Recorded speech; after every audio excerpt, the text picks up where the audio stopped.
What is up, guys? So today I am bringing you episode 3 of Skyrim Mods Weekly, and let's get right into this. So for our first mod we have Cutting Room Floor by Arthmore. So if you have ever had the feeling that Skyrim was missing something, you're probably right. This mod should relieve a bit of that. Villages that were supposed to exist have been brought back. Quests that were partially implemented have been completed. Various items have been restored that were still in the data files. NPCs have been brought back to the game and given homes where appropriate, plus plenty of other random bits of stuff that was mentioned in the game but didn't exist.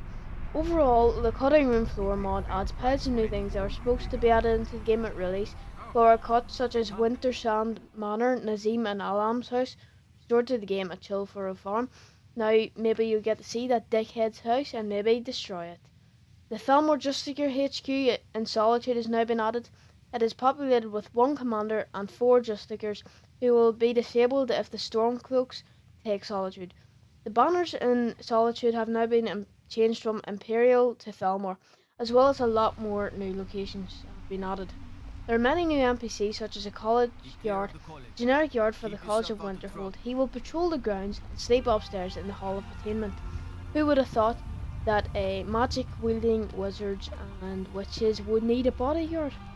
So Froa, the daughter of Kjeld and Idra, probably butchered their names, but they are mentioned. She is mentioned in at least 2 scenes but doesn't exist. And many more NPCs are added as well. As well as this, we have lots more quests and being added and much more. So up next we have the most endorsed armor mod and 7th most endorsed mod of all time. We have Immersive Armors by Trooper. Personally, I love this mod. This mod adds so much immersion and diversity into the game of Skyrim. So hopefully as well, Trooper, I think he created immersive weapons, so hopefully he implements them into Skyrim SE very soon. But anyway, so if you're seeking to enhance your Skyrim with a greater selection of armor sets without breaking from the natural feel of the game, this mod is for you.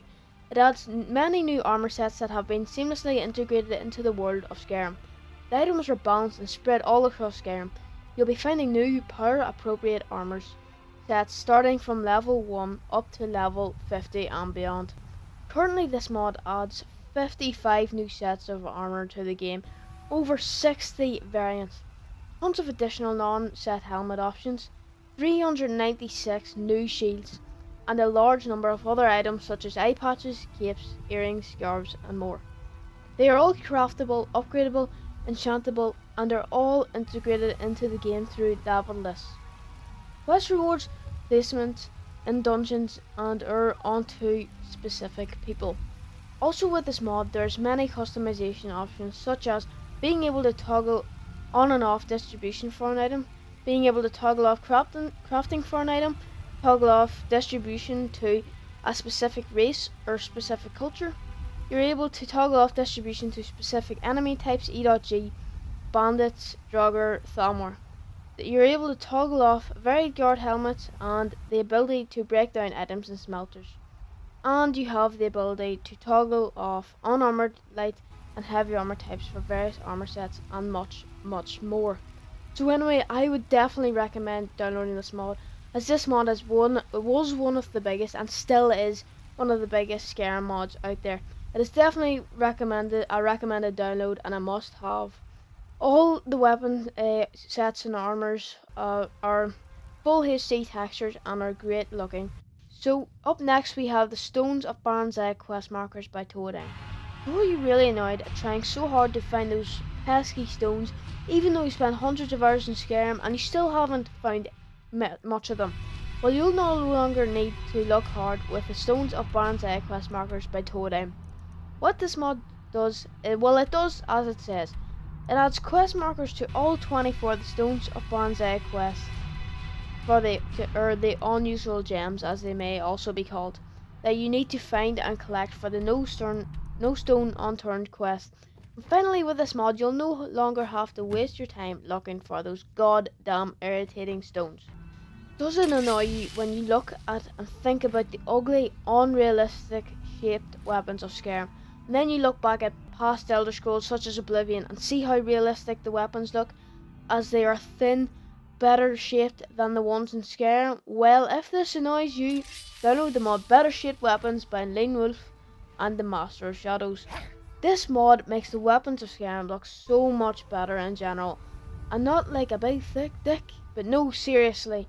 They look a lot better and are a lot more realistic, which adds tons of immersion, and the more immersion the better, am I right? So seriously, download this mod and to immersify the fuck out of your game that wee bit more. But as well as this, these weapons just look that bit better and more like a real sword that you would find in real life, as they are not so bulky anymore, they are a lot thinner and refined. Up next we have Unread Books Glow Skyrim Special Edition by Z. So what this mod does is add a glowing effect on books which you have not yet read. But if you're a few hours into your game and you're just downloading this mod, books that you have read will still glow even though you've read them, because the game does not record this after the mod has been downloaded. But anyway, different types of books, E.G. spell tomes are different colours. So spell tomes are green, skill books are red, quest books and regular books are various shades of blue. This mod also includes a few more features such as settings configured in-game via spells. Unread books glow and have a star before their name. The game tracks books from any mod or DLC. So when you read a book for the first time, its glow will disappear. All copies of the same title are considered the same book. So once you've read the Fat Cats of Skyrim, you've read all of books Fat Cats of Skyrim. Are you sick and tired of looking at Olava the Feeble's ugly ass face? Well, in my opinion, I'm sure maybe yours, we can all agree that Skyrim's characters don't look very lifelike or aesthetically pleasing. For example, Olava the Feeble. So to fix this problem, we have the mod Total Character Makeover by Scarlet. This mod aims to fix the look of Skyrim's characters by adding detailed but performance-friendly textures. This mod also adds a consistent look. Characters look like they all belong in the game, even Olaf the Feeble, the old cow. This mod improves upon the vanilla look without straying too far from it. As well as this, the mod adds many more new and improved and complete features such as improved hand and foot meshes, complete texture sets for all races, improved teeth textures, improved eye textures for all races, high resolution makeup, E.G. war paint, dirt, freckles, and scars, and much more to suit your needs. So for our last mod of the episode, we have Immersive Patrols Skyrim Special Edition by Scrapulor. So what this mod does is add a fuck ton of immersion and an increase into the population of your game. As well as this mod adds fully functional scheduled patrols of almost every major faction across all DLCs and Skyrim itself, including Stormcloaks, Valmore, Imperials, and the Dawnguard, etc. It also includes Warzone-like battles for captured visions.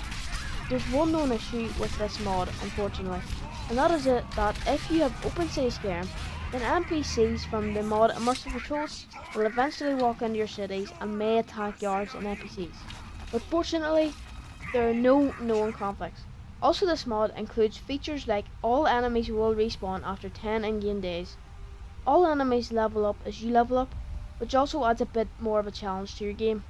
Civil War NPCs were only added to Skyrim and will attack the player if they belong to their enemy faction. Dawnguard were only added to Skyrim, and Dragonborn factions were only added to Solstheim to be consistent with the vanilla game. So overall, this Immersive Patrols mod does what it says. Adds immersion and adds patrols. So guys, this is the end of the episode, and don't forget to leave a like and a subscribe if you're feeling generous or if you just enjoyed the video in general, as it helps me a lot and it encourages me to keep going with these videos. And peace out.